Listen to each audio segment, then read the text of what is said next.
My name is Dr. Van Steed, and I'm a small animal veterinarian in San Pedro, California.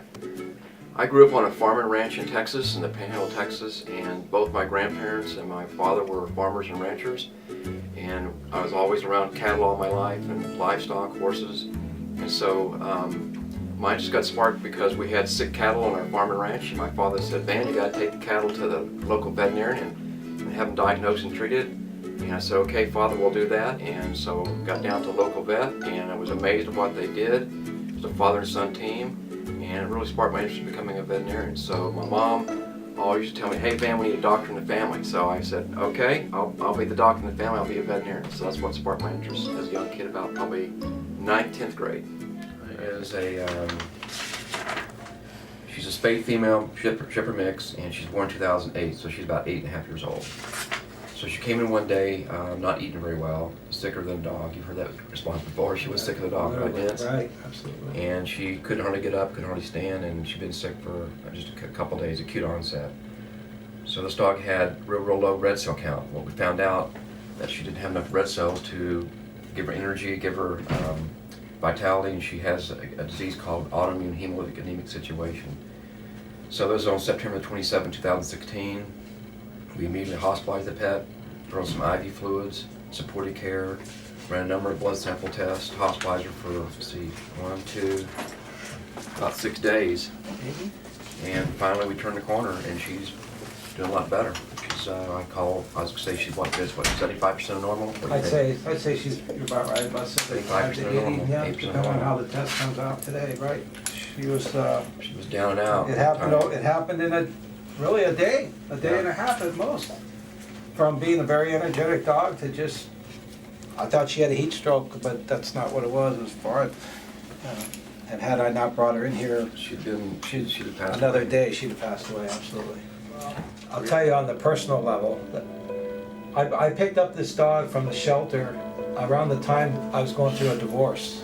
And so the dog and I hung out a lot together. And that's where the connection is, really my bond with my dog, absolutely. You know, she's a very easy dog to maintain. By that I mean always dry food, the same food. She's very predictable. Very good nature with people and other animals, and then just overnight this just all of a sudden happened. Yeah. I take a look at my dog. I have 2 dogs, but I touch base with the dogs about 3 times a day. Whether go outside in the morning, at midday, at night, check on them, make sure they're in the house with me at night, watch TV together.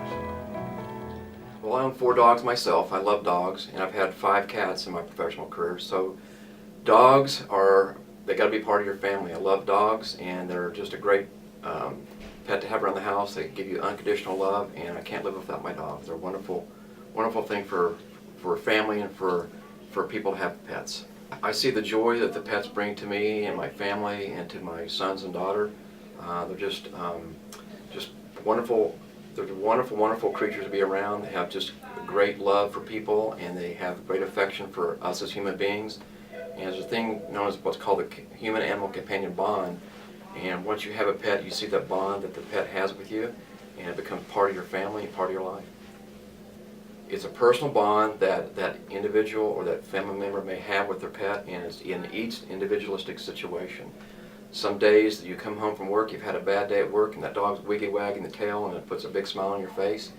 And some days you have great days, you come home, the dog wants to lick your face and give you a great big smile and a big kiss, and that brings joy and happiness to me and to my family. Every day I see clients that bond with their pets, and I can understand the relationship that people have with their pets. It's a very, very close, tight relationship, and if you don't sit here every day, Jonas, and look at it and see what pets mean to people, you're missing a big part of life.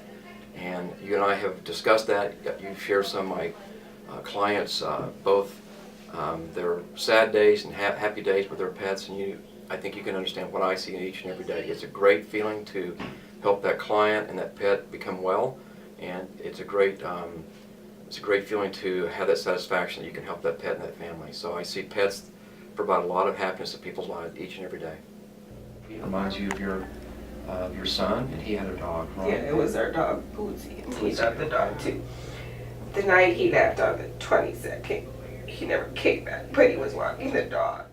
Maybe I thought that he was chasing the dog, or maybe, I just don't know why it happened. So then my thought was like, I'll never get another pet, and you know, I'll just deal with my morning the way I'm dealing with it. But then my husband and I went to the dog pound on the 22nd, and we saw Buddy, and he came to us like, my husband saw him first, and he said, come look, come look. And then we walked him around the little cage where they walk the dogs, see if he's compatible with us. And then he was, and I held him, and he sort of like melted up. It was sort of like my son, you know. But he is so cute. But I know that my son would really want to have another dog.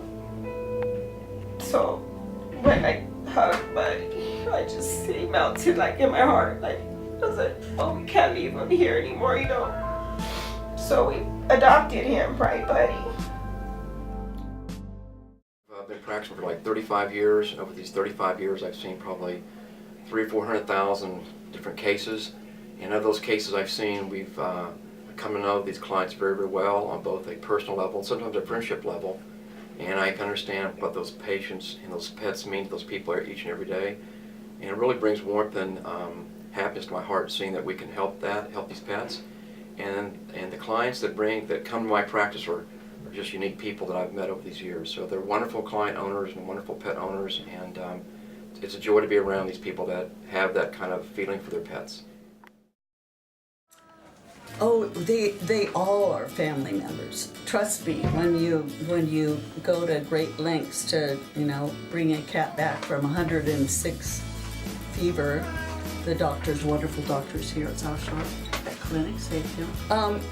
A defining moment with one of our other pets, which it was a little female, a lilac point, that, you know, she was so much part of the family that she ended up having her kittens in my lap, which was kind of a gift to me because it was just really special having on a towel, having her, you know, feel so comfortable. So that was one. Many experiences with kitties. They have emotions, you know, just like we do, you know, when they're upset, when you've been gone for a long time on a trip, even though we have house sitters with them. When we come back, they're very haughty, very standoffish, want to punish you because you left them. So they very much have emotions like we do, and we notice that.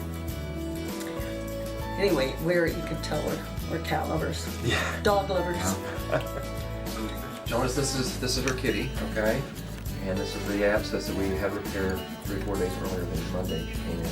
This is a drain, and we're going to pull this drain. It's held in place by 2 sutures, and this is Bruce, which is one of our technicians to remove the drain.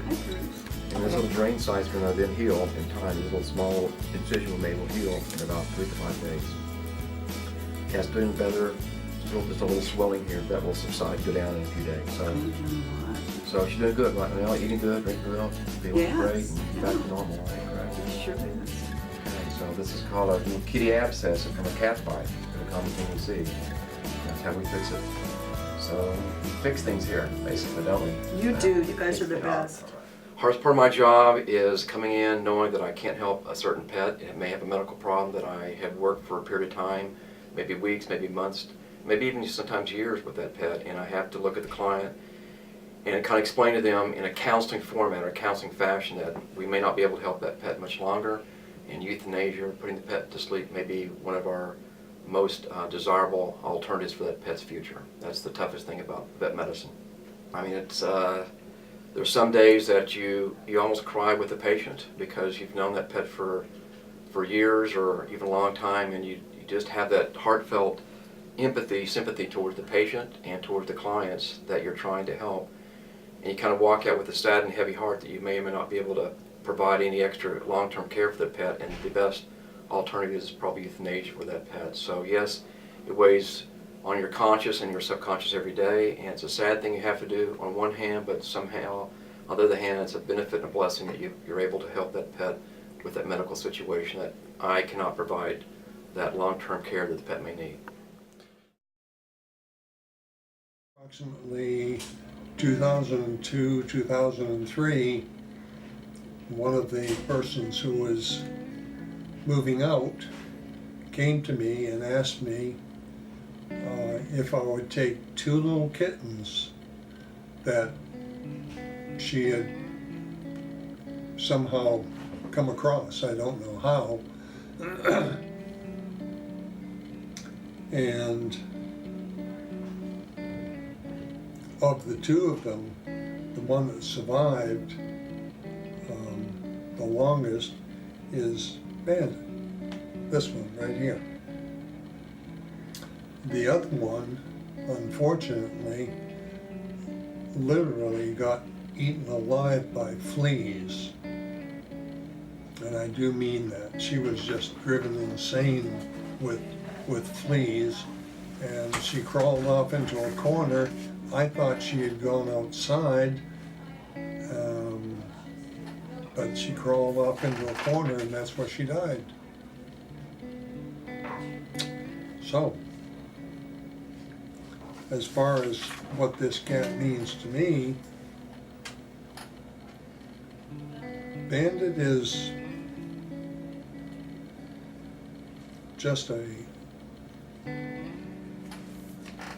I would say a surrogate for female companionship. And I do my best to take care of her. And she always responds to me. At night, she sleeps on my chest. I don't always know it until I wake up and see her there, but that's the case. And I'm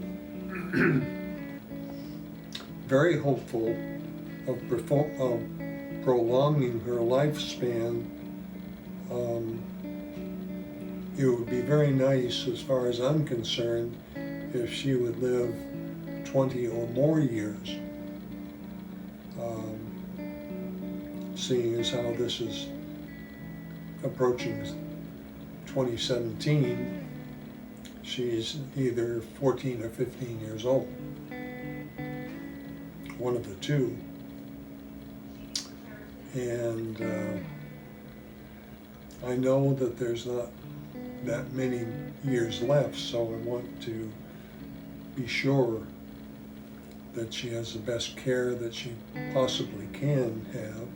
And that is why I go to Dr. Steed.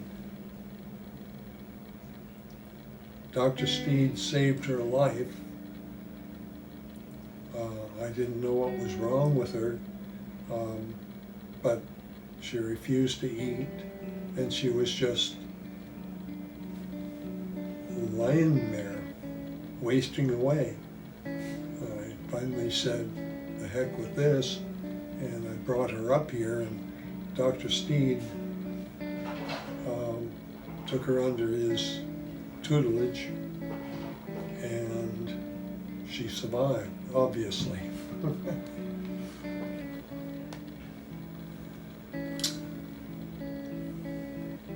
As I said, she's a substitute, as far as I'm concerned, for female companionship, because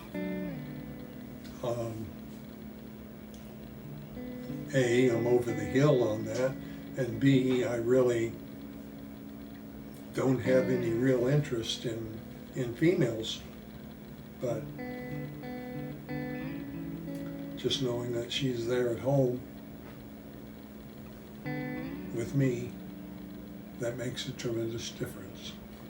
To have pets in your life, I think they're just one of the most wonderful things that we as human beings have. To have a dog, a cat, even a pocket pet like a little pet rat or a pet mouse, or even like a small bird, that just bring a lot of joy to your life each and every day. I think people that do not have pets are missing out on a wonderful thing that God has given us, and that's small creatures, great and small.